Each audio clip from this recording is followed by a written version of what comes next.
Good morning! Ngayong araw ay first time kong dadalo sa isang event na imbitahan ako para maging guest ng isang brand. And I think alam nyo na kung anong brand yun. Mula dito kung saan pansamantala kami nag-stay, bumiyahe na kami pupuntang Makati. Maaga kami pinapunta dahil magkakaroon muna kami ng briefing at dito kami dumiretso sa may Dusit Thani. Yung event nga pala na sinasabi ko kanina ay yung Mega Beautycon. At sa brand na Necothion nga ako mag-guest. At syempre dahil nga Necothion, mamimit ko na ang Kathray na siyang owners. Alam nyo ba, hindi talaga ako nakatulog kasi sobrang excited ko ngayong araw. Akalain nyo yun? Pinapanood lang namin sila noon ni Kevin. Nauna nga naming na-meet si Sir Jerome. And then sabi niya magla-lunch daw muna kami. Maya-maya ay bumaba na nga ang Kathray. At hayan na nga, hindi ko na matago yung kilig ko. Na-stun talaga ako sa ganda ni Miss Kat. Nahihiya pa nga akong yumakat niyan. Tapos nung tumabi ako sa kanya, lalo talagang nag-sink in sa akin na tumaba ako. Balingkinitan, tapos angelic talaga yung mukha niya. At nagkakilala din si Kevin at si Ryan. Umupo na kami para sa briefing mamaya sa segment. And after noon, nag-start na kaming mag-lunch. Ay grabe, buffet pala to. Ayoko na nga sanang kumain kasi nag-fitted pa naman ako na dress. Lalong uumbok niyan yung tiyan ko. Pero anyway, masasarap kasi yung mga pagkain. Tsaka syempre, sayang naman kasi mukhang mahal to. Kaya hayan, napakain talaga ako. Pagkatapos noon, pupunta na nga kami sa venue. Ay grabe, first time kong makakasakay sa artista van. Napakaganda ng sasakyan ng Kathray. Na-overwhelm talaga ako pagsakay ko dito. Ganito pala kalaki tsaka kaluwang dito sa loob. At higit sa lahat, nakakatayo ka. Maya-maya pa ay sumunod na rin ng Kathray. Nasa tapat lang naman yung venue. Pero syempre, naka-heels kami. Kaya wapoys naman kung maglalakad kami. Heto na nga't binaba na kami dito sa tapat ng mall. Napaka-sweet talaga ni Miss Kat. Alam niyo ba, hinolding hands niya ako dyan. Bumilis talaga yung tibok ng puso ko. At dahil na first event ko to, hindi ko inaasahan na ganito pala karaming tao. Feeling ko tuloy hindi ako nakapaghanda. Dahil nga Necothion, which is color blue, sinuot ko na lang kung ano yung blue na meron ako. Mukha tuloy akong jellyfish. Heto na nga rin pala yung booth ng Necothion. Napakaganda ng setup. Ang aesthetic at pleasing sa mata. Pagdating nga namin doon, napakarami na palang naghihintay. At nung nagpunta kami sa harap, naku, lalo pang dumami yung mga tao. Hindi pa man nag-uumpisa yung segment. Noong mga oras na yan, hirap na hirap akong huminga. Kasi iniipit ko talaga yung tiyan ko. Ang hirap kasi itago kapag busog. Grabe, hindi pa rin ako makapaniwala. Nakasama ko ngayon ng Kathray. At higit sa lahat, ginawa pa nila akong guest. Maya-maya pa nga, itinawag na nila kami sa backstage. Magkakaroon ulit kami ng another briefing doon. Then doon na kami maghihintay hanggang sa mag-start. Si Kevin naman, hindi na nakapasok. Kasi hanggang 3 lang daw sa loob. Kaya naman, siya yung nagpi-video ngayon dito. Alam nyo ba, doon sa dressing room, kasama din namin yung mga sikat na personality. Hindi ako makapaniwalang nakikita ko sila ng malapitan. After 30 minutes na paghihintay namin sa loob, tinawag na nga kami dito sa stage. At kami nga palang nauna sa segment. Nagulat nga ako nung unang binanggit yung pangalan ko. Bigla akong kinabahan na para bang nag-pageant ulit ako. Grabe, sobrang daming mga tao. Hindi ako mapakalinyan sa pag-upo. As in, natetense talaga ako. At ayun na nga at nag-umpisa nang magtanong yung host. Para siyang mini talk show. Kumbaga kinikilala niya yung product. At nung mga sandaling ito, lalo ko napahanga sa Kathray nung nalaman ko kung paano sila nag-umpisa. At first po, very challenging po sa part namin kasi supplement and glutathione.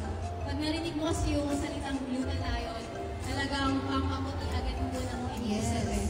Pero kami talagang nilawakan po namin yung awareness of skin. What was the point in your life na, Shox, gusto ko to i-try? Parang ano yung nag-spark ng curiosity? Kasi I'm pretty sure the reason why a lot of our audiences here. The main reason, because it's an antioxidant. Actually, it's the master antioxidant for glutathione. Yeah. Ang main purpose ko doon is to detoxify yung from cat ko. Na-notice ko ako. Yes. Nag-reach out ko siya and hindi ko nga po alam. Kaya nung sabi ko sa mga vlog ko, hindi ko siya actually alam. Kasi super sikat na pala ng Necothione. Ay, nanginginig talaga yung boses ko. Para bang yung feeling na sumabak ka sa pageant Q&A? Nahihiya talaga ako. Tayo, Neko by Kat Melendez. Meron din po kaming official Facebook group. Kaya nandyan po yung ating mga buyers, users.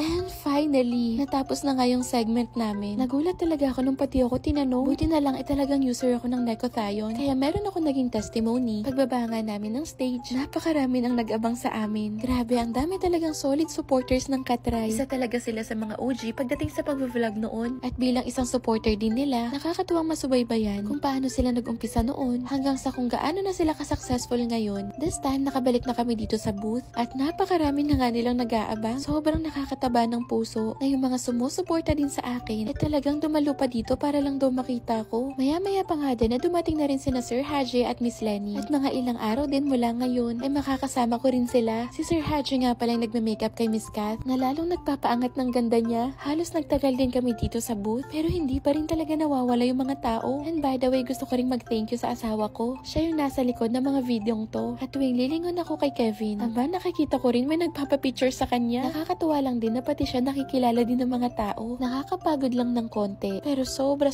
talagang nag-enjoy ako. Maya-maya pa nga tinawag na kami para bumalik sa hotel. Nag-book pala sila ng room para sa amin para daw makapagpahinga muna kami ng konti bago mag-dinner. Sobrang na-appreciate ko to kasi binigyan talaga nila kami ng room para lang makapagpahinga. Tapos yung binook pa nilang room, grabe, sobrang ganda. Tapos ang laki-laki pa. Nanghihinayang talaga ako dito kasi ilang oras lang kami mag-stay. Actually, magpapang-abot pa sana kami hanggang gabi. Kaya lang, pagkatapos nito, magbabiyahe na naman ulit kami papunta naman ng Baguio. Alas 4 pasado na nga ngayon at iidlip muna kami sandali ni Kevin. And pagkagising namin, bumaba na nga ulit kami para mag-dinner. Naghihintay na pala sila sa amin. And then habang hinihintay din namin na ma-set up yung table, inabutan nila kami ng regalo. Yan nga yung 2 bag ng Louis Vuitton. Grabe, halos maluha ako. Alam nyo naman, kapag binibigyan ako ng gift, naiiyak talaga ako. Tapos tag-isa pa kami ni Kevin. At habang nagdi-dinner nga kami, mas lalo kami nakapagkwentuhan. At dito nga, lalo namin silang nakilala. Kahit ganito na sila ka-successful, mararamdaman mo talaga yung humility nila. At sobrang dami din naming natutunan mula sa kanila. Hindi na nga namin namalayan yung oras. Pasado alas 10 na pala to ng gabi. Kaya naman pagkatapos namin kumain, nagpaalam na rin kami. Sila naman ay ibibiyahe na rin pauwi ng Pampanga. Sobrang nag-enjoy ako sa unang event na dinaluhan ko. Lalo na ngayong na-meet namin ng Katray. Ayun lang, hanggang dito na muna. Sa susunod ulit ha. Bye!